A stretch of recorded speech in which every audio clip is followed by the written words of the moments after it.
ሰላም ሰላም ጤና ይስጥልኝ ክቡራትና ክቡራን የኔ የቡርቱካን ፋይፌቱ ቻናል ፋሚሊዎች ሰላም ብያለሁ። በሀገር ውስጥ በሀገር ውጭ ያላችሁ ሰላማችሁ በዝት ይበልኝ።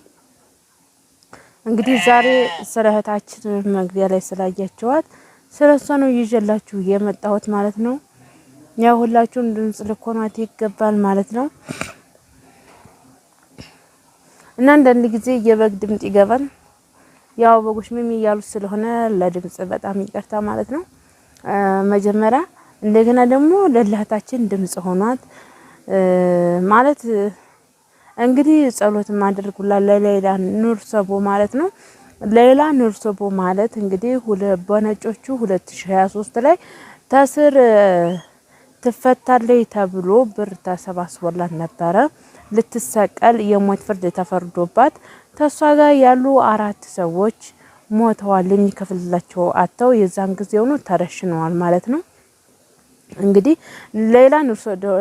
ሌላ ኑርሶቦ ደግሞ በሳውዲ አረቢያ እንግዲህ የ7 አመት ልጅ ገደልሽ ተብላ የሞት ፍርድ ተፈርዶባት እንግዲህ በሳውዲ አረቢያ 200 ሚሊዮን ሪያል ነው የተጠየቀችው ነበር በወቅቱ።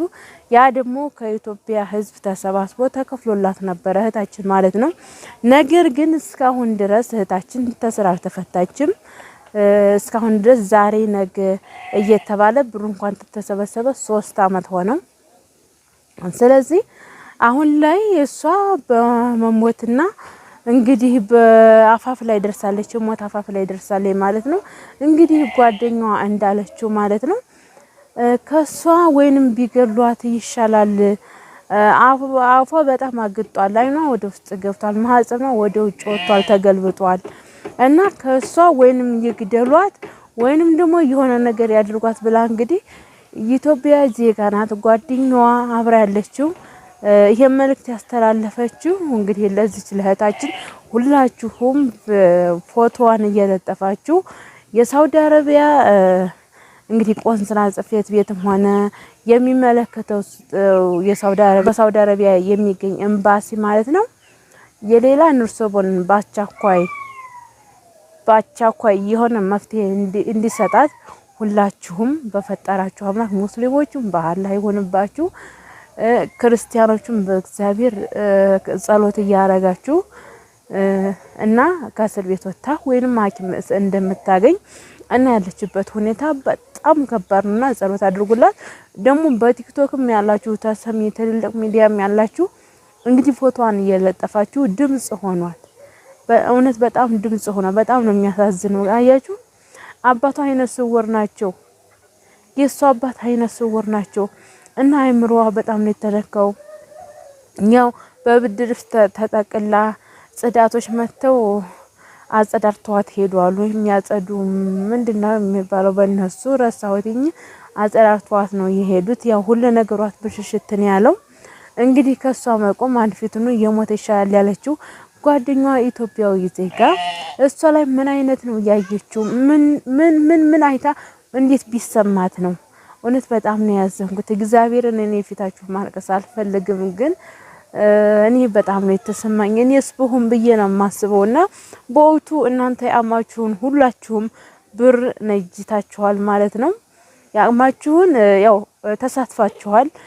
ለእናንተም እግዚአብሔር ይርዳችሁ ማለት ነው። ግን እህታችን እስካሁን ድረስ 3 አመት ሙሉ በእስር ቤት የዛን ሰዓት ብትወጣ ኖሮ እስካሁን እንደዚህ አትጎዳም ነበረ። አሁን በሞት መሀል ውስጥ ነው ያለችው። እንግዲህ ህይወቷ እንዲተርፍ እስካሁን የሚያቆያት እግዚአብሔር ነው።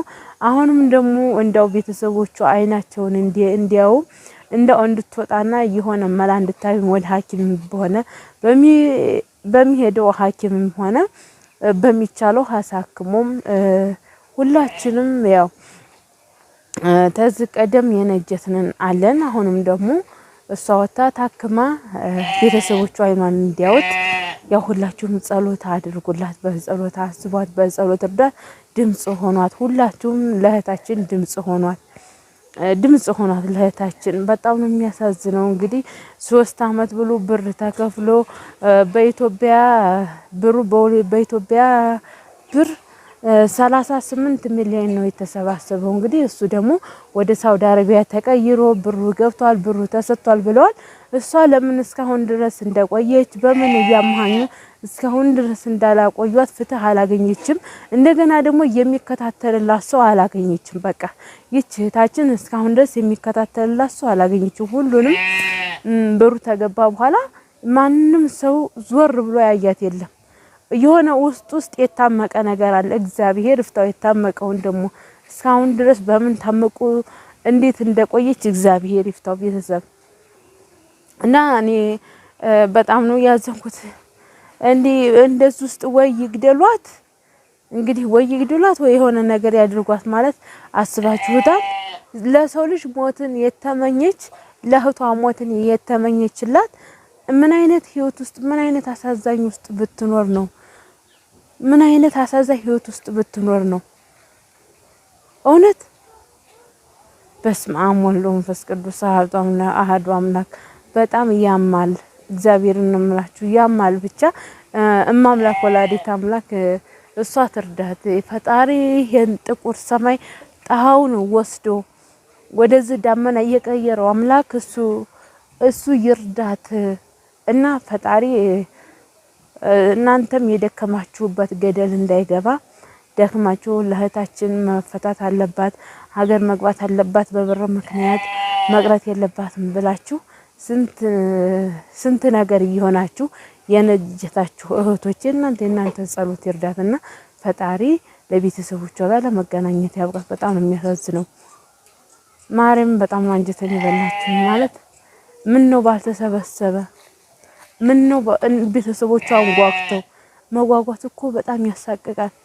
ዛሬ ልጅ ትመጣለች አያችና ታይ መከረኛ እናት አስባችሁታል። ዛሬ ልጅ ትመጣለች፣ ነገ ትመጣለች፣ ነገ ትፈታለች። በቃ ዛሬ ነገ እየተባለ ነው። ቦቱ ትንሽ ጊዜ ነው ያሉት። እንግዲህ ኤምባሲዎች እንዳናገሯቸው ብሩ ተሰባሰበ ተገባ በኋላ ትንሽ ቀን ጠብቁ ቶሎ መፈታት አይቻልም እንደዛ እየተባለ ነው እስካሁን ድረስ እስር ቤት የቆየችው 3 አመት ሙሉ። እና እንግዲህ ሁላችሁም ደጋግምኩባችሁ መሰለኝ ይቅርታ ደጋግምኩባችሁ መሰለኝ ብቻ ይቅርታ። ሁላችሁም ድምጽ ሆናት የምትችሉ ቲክቶክ የምትሰሩ ፌስቡክ ላይም የምትሰሩ ዩቲዩብ ላይም የምትሰሩ ይችን እህታችንን ፎቶዋን እየለጠፋችሁ እንግዲህ የኢትዮጵያ ኤምባሲ በሳውዲ አረቢያ ለሚገኘው እንዲደርሱ ማለት ነው። ሁላችሁም ድምጽ ሆኑ ማለት ሁላችሁም ድምጽ ሆኑ። እሱም የሆነ ነገር ሊል ይችላል ማለት ነው። ለምንድነው እስካሁን ድረስ ተስር ቤት ያልተፈታችበት? ምክንያቱ ብሩ ተገባ በኋላ እስካሁን ድረስ ለምን ተስር ቤት አልወጣችም? ያ ሁሉ ምክንያት እናንተ ድምጽ ስትሆኑ ደግሞ እሱን ደግሞ ወጥቶ በዚህ ምክንያት ነው ብሎ ይናገራል ማለት ነው። እንግዲህ በስማም በጣም ከባድ ነው። ሌላ ኑር ሰው ያለችበት ሁኔታ በጣም ከባድ ነው። እንግዲህ እንደሞተች ቆጠሩት። እንግዲህ ያው ብቻ ጸሎት አድርጉላት። በጸሎት ምንም ነገር ይሆናል። እግዚአብሔር ካለ ከሞት አፋፍ መውጣት ይቻላል። እንግዲህ በጸሎት ማለት ነው። ያው አላበዛባችሁም። እዚሁ ላይ ያበቃል። ባይ ባይ። በሌላ በአዲስ እንገናኛለን።